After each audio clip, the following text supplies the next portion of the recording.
Cala a boca, puta. Cala a boca.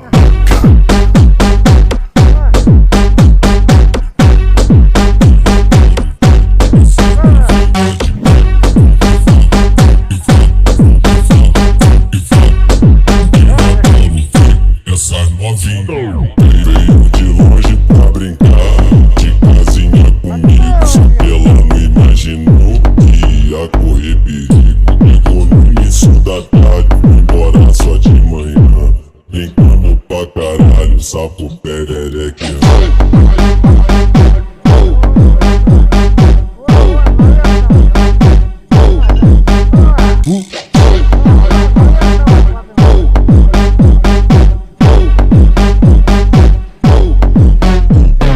Cala a boca, puta.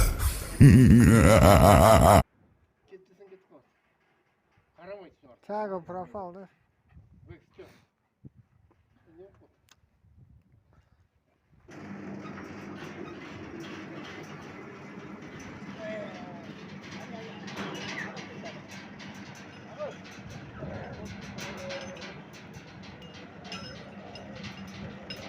Ha ha